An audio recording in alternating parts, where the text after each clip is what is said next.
You know, I really enjoy this. I've been enjoying up to this point, enjoy all the Sabbath services. But there's something so special when parents bring their little ones to the Lord to be taken over by Him, to be dedicated. And when someone steps forward and says, I want to dedicate my life, and there's a baptism. So these are very special occasions for the church. And we're so happy for this day. I'm also happy because I'm holding in my hand a brand new Bible. Christmas present. My son, one of my sons gave me this Bible, and it is the Andrews Study Bible. Pastor, this is the Andrews Study Bible, and it's a lovely Bible. So I'm going to use it today for the first time. You know, a man fell off a fishing pier into deep water, and he couldn't swim. And he started to yell for help. Another fisherman who was standing nearby heard him crying out for help, and so he ran over to him. And he looks down at the man who was about to go under, and he says to him, "How can I help you? What can I do?" The drowning man looks up and he says, "For heaven's sakes, man, give me something to hold on to. Give me something to hold on to." I've read that some time ago, and I realized that that's a powerful statement that some of us perhaps today are saying, give us something to hold on to. Because you know what, friends? Ready or not, you and I have been thrown into the murky, troubled waters of 2012. Statistics tell us that many will go under this year unless they have something to hold on to. In the sea of fears and uncertainties, that's the kind of life that we live into. It's a terrible life. It's easy to drown in it.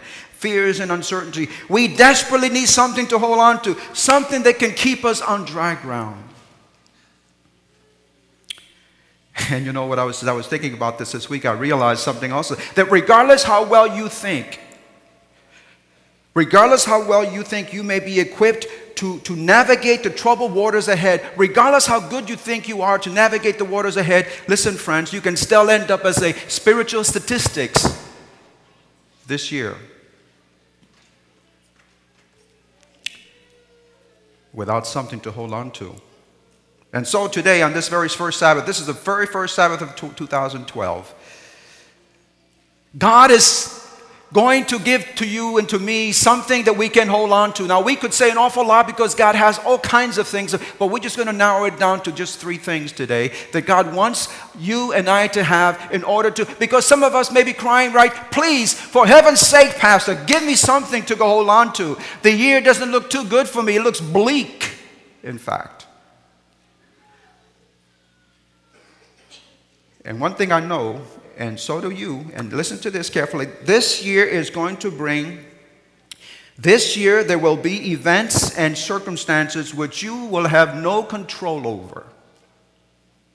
You have learned that already from last year. And that's a given. Things that you will have, events that you will have, circumstances you will have absolutely no control over. But you will not choose the events and circumstances that will come your way, but you will choose the attitude with which you can react to them. I hope you heard that.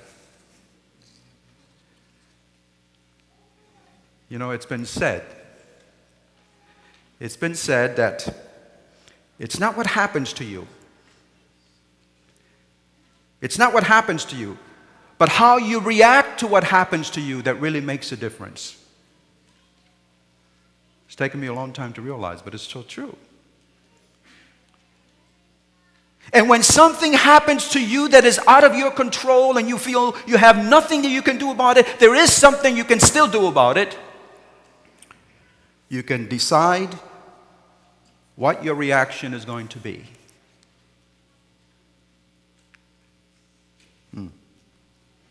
I remember the story in Second World War, that came out of Second World War, of a fellow by the name of Viktor Frankl. He was a prominent psychiatrist in those days, and he found himself in a concentration camp. And you've heard horror stories about concentration camps, and so have I. But Viktor Frankl found himself in a concentration camp, stripped of all his clothing and standing before the Gestapo. And they looked at him and they noticed he still had his watch on. They noticed he also had a wedding band on. So they took off his watch and they said, "Hand over the wedding band." And he struggled. He'd been on there for many years, struggled to get it off, and he finally did. They took his watch. They took his wedding band. He was standing there stripped naked. It was as if his dignity was brushed aside. But then something came to his mind as he stood there. He said to them, to his captors, "There is one thing you can never take away from me, and that is my freedom to choose how I will react to whatever you do to me." Wow. Heavy. "There is one thing you can never take from me," he said, "and that is my freedom to choose how I will react to whatever you do to me." And my friends, that's so true with all of us. And that's the lesson that God wants us to learn. How are we going to react to the things, the circumstances that will come our way, for which we will have absolutely no control over? And I know there's some of you sitting right here today who have had horrible things that have happened to you during 2011. And some of you have responded in a very positive attitude, godly attitude way. And some of us have not done so well in that area because we have not really learned that lesson that this psychiatrist learned in the World War II. By now, most of us know that Victor and Norma Coleman were involved in a very serious accident just after Christmas. They're members of this church. Norma was the most seriously hurt of the two. She suffered a crushed leg, a broken nose. When I saw her, she had lacerations over her body, especially in her arms. 3 surgeries that she had to. I understand this morning someone told me there's been more than 3 surgeries that this poor woman has had gone through to try to correct the issues that have happened. I have spent more time with her because she's been the most seriously hurt.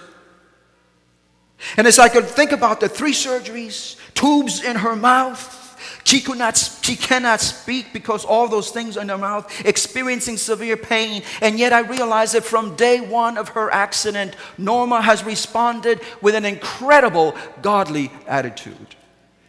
And those of you who have been by to see her know what I'm talking about.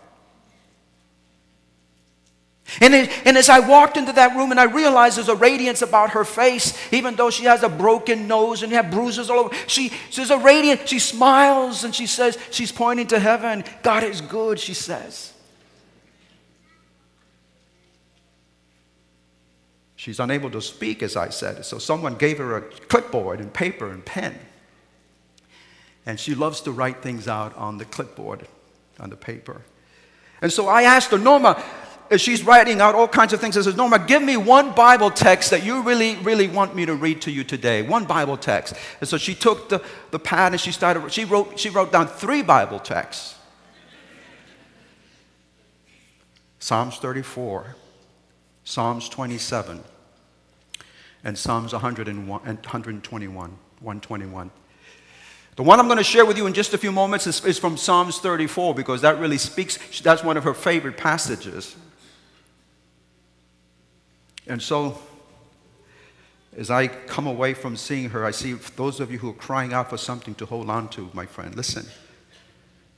For those of you who might be crying out for something to hold on to this first Sabbath of the new year, as we venture out into this unknown year, I'm telling you, I'm challenging you, ask God to give you a godly attitude, a new attitude towards life. And as I see Norma laying there, I realize that her godly attitude enables her to say,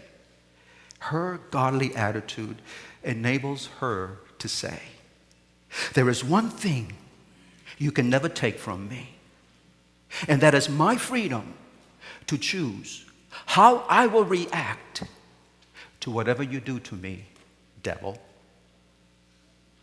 I will never let go of Jesus.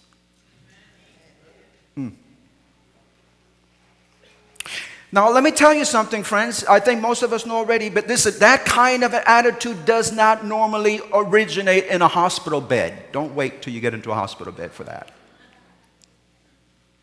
It is usually acquired long before then, in those quiet, daily, quiet moments that God gives you every day, that peaceful time that He gives you now to prepare for the storms that are coming. How are you using those times now that are peaceful, relatively peaceful for most of us, as we prepare for whatever the storms may come our way? And I will say to you something here also, that a pretty good indicator that you have the kind of godly attitude that we're talking about, the kind of godly attitude that God wants to give to each of us here this morning, a pretty good indicator of that is, are you able to praise God even in the midst of pain? Are you able to praise God even when circumstances are bad?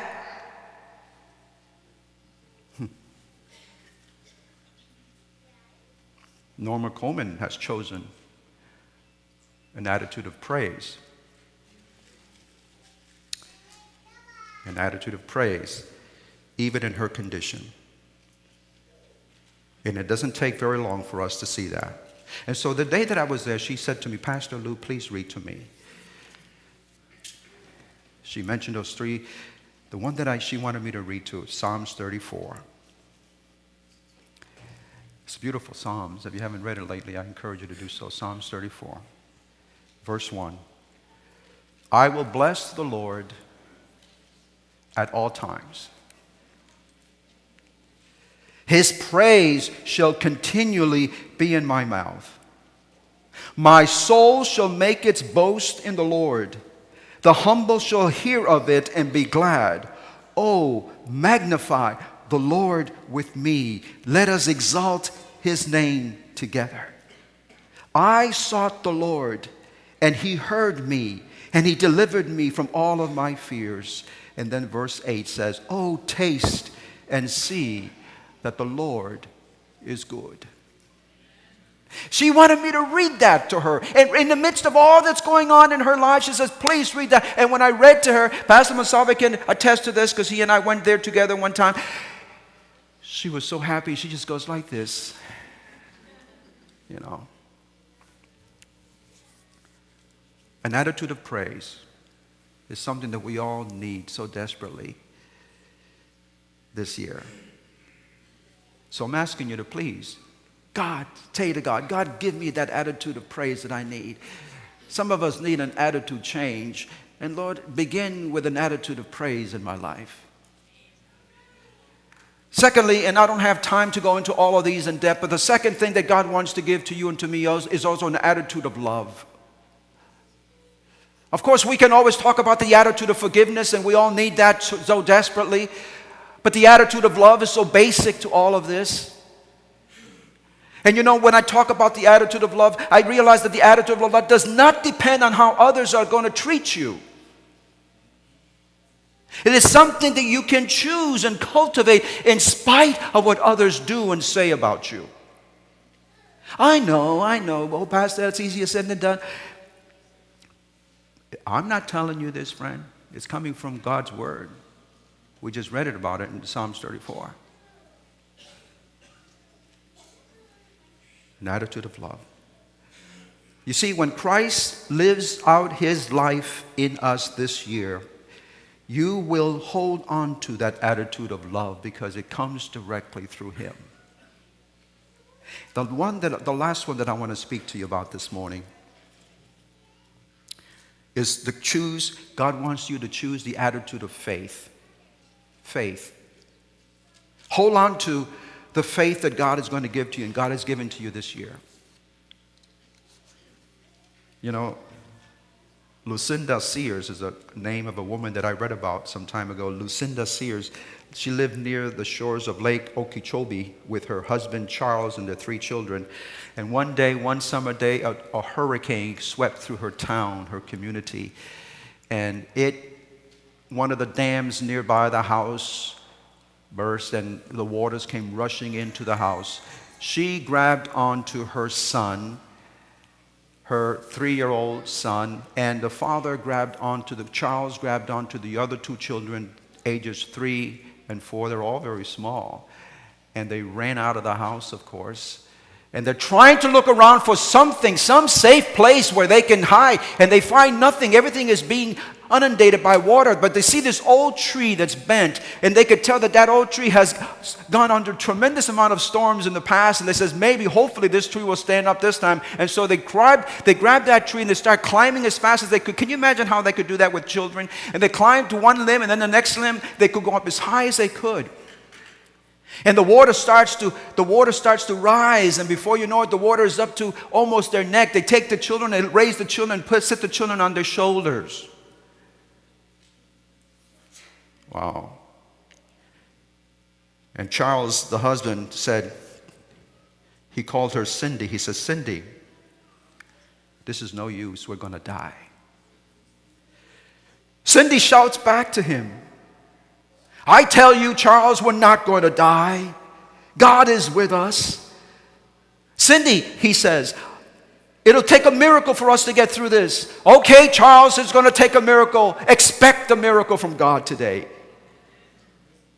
And all of a sudden, they're way up there in the tree, my friends. The water is rising. And you know what she does? She starts to sing.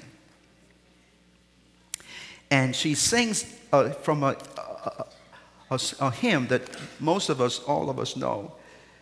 She memorized the first 2 verses. You know this song. It's an old hymn. She starts singing in the middle of the storm when the rain is beating, the winds are blowing, and she starts to sing out, Jesus, lover of my soul, let me to thy bosom fly. While the billows near me roll, while the tempest still is high. Hide me, O my Savior, hide, till the storm of life is past.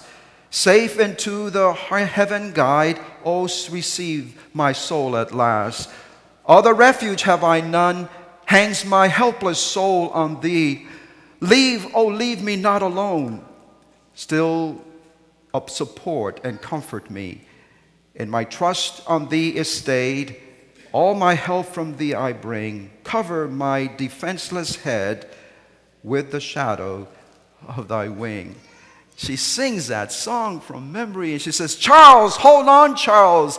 God is still alive. And all of a sudden, she stops praying. She starts singing. There's lightning that comes through. It's very dark because it's still night. And all of a sudden, the rain stops. The wind stops, but it's still very dark. And they have to wait it out through the night. In the morning, the water has receded, and they come back down off the tree, and they find a place of safety. The one thing that I forgot to mention is that this dear lady, Cindy, was 9 months pregnant, and she gave birth to a little girl 8 days later. She was expecting God to come through for her. She had an attitude of praise. She had an attitude of faith.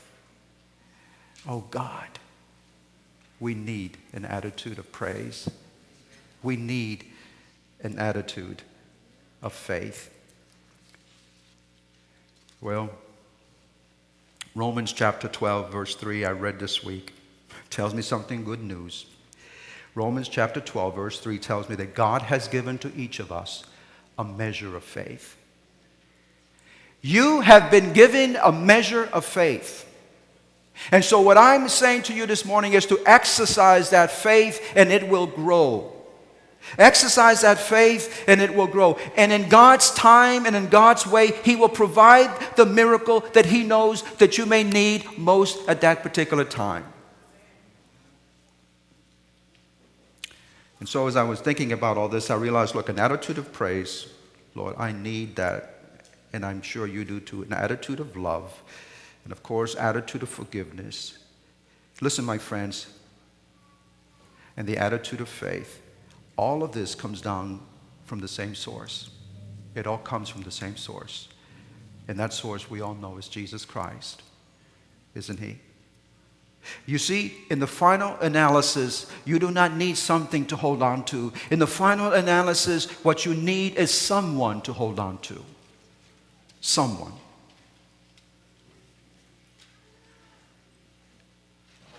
And you know as well as I know, my friends, that when a crisis situation arises, you can only hold on to someone. You won't hold on to anyone for very long unless you really know that person. You're not going to hold on to anyone for very long unless you have learned to trust that person. And so the question that I have for you this morning in closing is this. Do you know Jesus enough to hold on to Him regardless of what happens? You see, the question is not, are you a religious person? I believe there are many religious people here. But I also believe that many religious people do not know Jesus. And the question is not, do you attend church? Because I also realize that many people who attend church do not know Jesus. And so I'm asking myself the question that is it possible that some of us who profess to know Jesus don't really know Him as well as we like others to believe that we do know Him? Is it possible that some of us who have been trying to share with others an experience that we have not received ourselves or no longer have? And so I ask, what aim should we set for ourselves this new year? Very simple. Very simple. What aim do you need to set for yourself this year? Nothing complicated. Know God. Come to know God as you have never known Him before. John chapter 17 verse 3 says it so beautifully. This is life eternal, that they might know Thee, the only true God, and Jesus Christ whom You have sent. And see, once we become aware of the fact that the main business that we are in here today is to know God, most of life's problems will fall into their place in their own accord. But how does one really come to know God that much, Pastor? Simple. Listen. Simple. A simple desire to know Him. A simple desire to know Him and Him alone as the author of your salvation. Cry out to God this morning, will you? Lord Jesus, I trust You as my Savior and my Lord. I want to know more of You this year. That's all that you need to do. And then, of course, you need to feed on His Word on a daily basis. And you need to spend time with Him on your knees as well. And you see, listen, my friends, I really believe, I know this from experience, you can know God because God has already come to know you. That's good to know, isn't it? That's a fact. If God had not taken the initiative in the relationship that you have with Him, then you would never come to know God. But God always takes the initiative. God always takes, he said to Moses, I know your name. He said to Moses, before you were formed in the womb, I knew you. He said to Jeremiah. Jesus said to His disciples, I am the good shepherd, and I know my sheep, and my sheep know me, and I will lay down my life for my sheep. And so, ultimately, what matters most in the final analysis is not so much that you know God, but the incredible thing is that God knows you. God knows you. Believe it or not, you and I have been graven in the palms of His hands. I am never out of his mind, nor are you. He knows the worst things about me. He knows the worst things about my past. He knows the worst things about my present. He sees that which no one else can see, warts and all. And I'm glad no one else can see them. But he can. And you know what baffles my mind? That there is a great incentive. That gives me a great incentive to come to know a God like that. It gives me a great incentive to come to worship and love a God like that. Because for some unfathomable reason, he wants to be a friend of mine. He wants to be a friend of yours. He knows you already. There's nothing you can hide from him. It's like that Gestapo, that man who was standing before, he was stripped naked of everything. When you and I stand before God, we are stripped naked of everything. There's nothing we can hide from him. And so the question is, do you know God? Do you have that simple desire to come to know him? That's all it takes. You don't have to have a PhD. You don't have to have a theology degree. A simple desire. But some people are still saying, Pastor Lou, it sounds too simple, man. There's got to be some more to it. It's too simple. And I remember it, when I think of that, you remember Betty Crocker? Betty Crocker, the cake mix people. Well, believe it or not, when Betty Crocker first marketed cake mixes that required adding only water, remember there was a time that it was cumbersome, you have to add this, that. Well, they came up with a new recipe. Only add water. That's all you have to do. Add a little water, and that's all you have to do, and your cake comes out beautifully. Then they realized something. The company officials could not understand it, but why the mix was not selling. It was a failure. They thought it was going to be something that people would catch on immediately, but no, it failed miserably. And the people who put it, we don't understand what's going on. So they commissioned their study department to look into this. What is it? Why aren't people buying the product that we have for them? So they did. They came back and they said, we found something very interesting. You know what they found? They found that it was found that the public felt uneasy about a mix that only required water. It's too easy, they were saying. You see, consumers felt that they had to do something else to make this cake good. And so the company said, okay, if that's what you want, okay, we'll change the mix, we'll change the formula, and so what we'll do is we will put on the box, please add 1 egg. And so they added 1 egg, and it was immediately a success. You know what that tells me? We look at the same way at religion. We look at the same way at God. We look at the same at Christianity. It's too easy, man. There's got to be something else that I got to do here.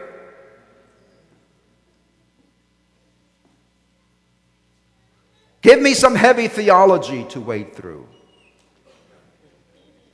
Now, let me tell you, friends, theology is important. It helps us understand the deeper implications of our faith. But theology is not going to save you. Jesus, only Jesus will save you. And so it's sad to say, but it's true. Many are not going to believe that. Many are not going to hold on to the attitude of faith. Many are going to say it's too simple. There's got to be more. And they're going to kill themselves trying to make themselves better before they accept. And so there's going to be statistics this year, spiritual statistics in the war between Christ and Satan. And I'm saying to you, please don't let it be you. Choose the attitude of praise. Choose the attitude of love. Choose the attitude of faith. In other words, choose to hold on to Christ Jesus himself. He will keep your feet on dry ground. I want you to notice the words of the hymn that we will sing in closing, because it's all about this, keeping our feet where they belong. God bless us this year. as we move forward. May the Lord bless you as you will grow in Him this year. And even though you don't know the circumstances or the events that will come to you this year, you can choose to praise God regardless. You can choose to love God. You can choose to express love even to those who don't treat you the way they should through the Holy Spirit. And you can choose to hold on to the attitude of faith by God's grace. Now, before we sing, Wilney, come on up, brother. I'd like to just invite the elders, if we can make our way up. Fernando, make your way, if you would, please, to the front here, Fernando. Just Fernando and the elders of the church. Pastor, if you would come up here as well. We would like to present Fernando with this baptismal certificate, and we would like to also extend a hand of fellowship to him by the elders of the church, and we want to have a word of prayer for him. So just make your way up to the front. Fernando, if you just stand in the center. And Pastor Monsalve, Pastor Layton, if you would stand over here, please, close to him. And the elders that are here, if you make your way up, please.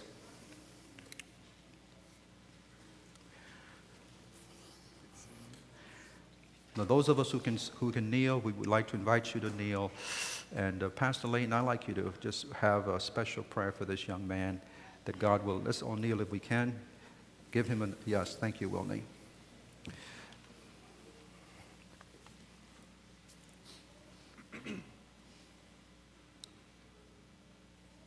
Let us pray.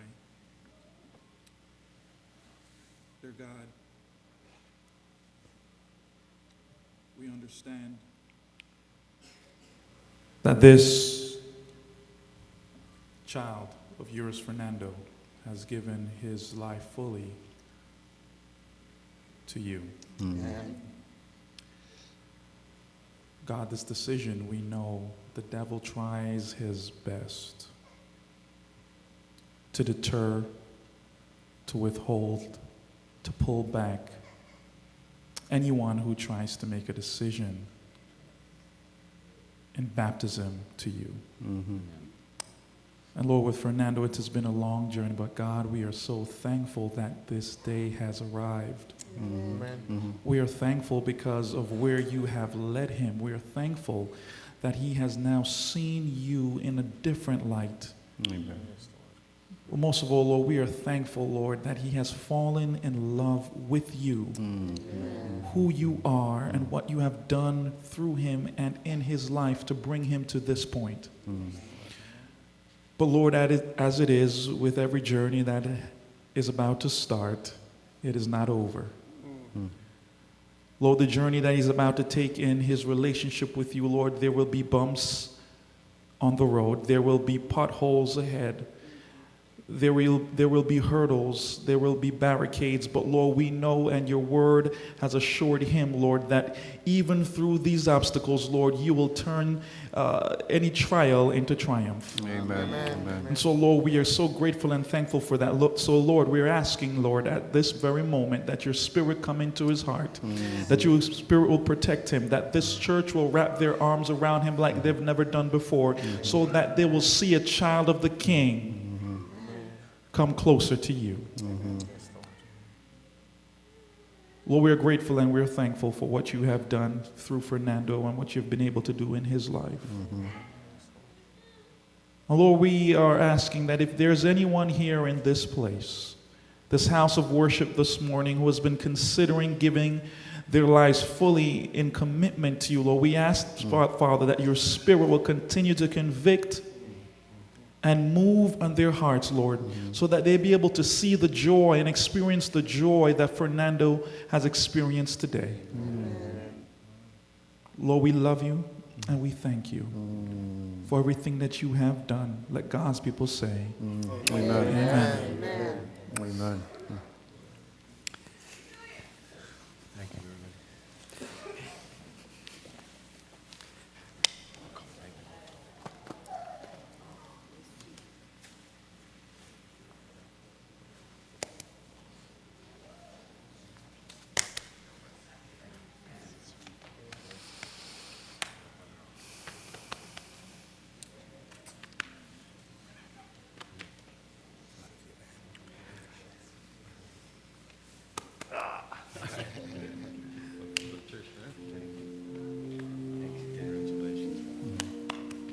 Thanks, Pastor. God bless you. Here's your certificate. Why don't you stay up and well, you can go with us, okay? Okay. Stay up here. 1 to 3 of us stay up here. Let us rise to sing our closing hymn. Hymn 522. My hope is built on nothing less than Jesus' blood and righteousness. Please rise.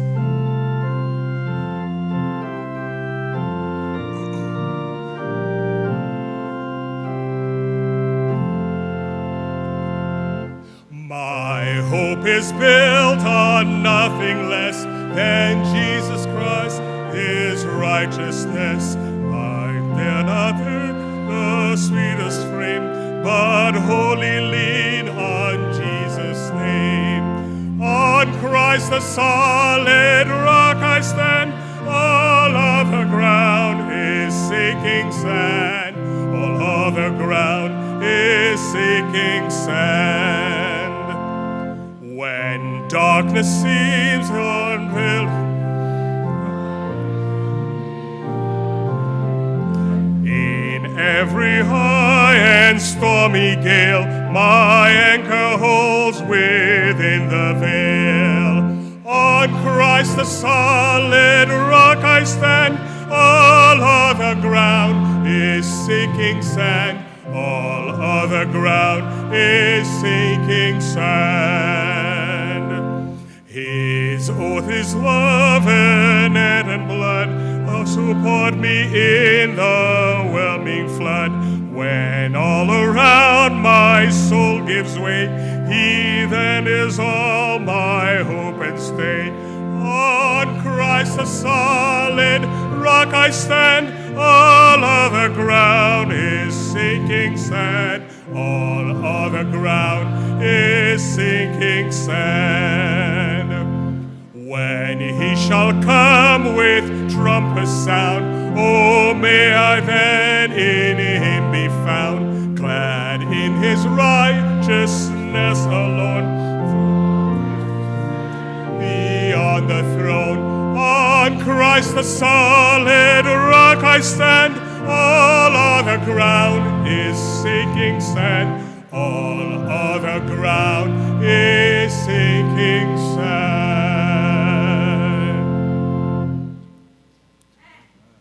Thank you so much, Lord, for the solid ground that we can stand on today. Give us your spirit. Give us your love. Give us your faith. Give us your courage as we go through this year. We give you the honor and the glory in the name of Jesus. Amen. Amen.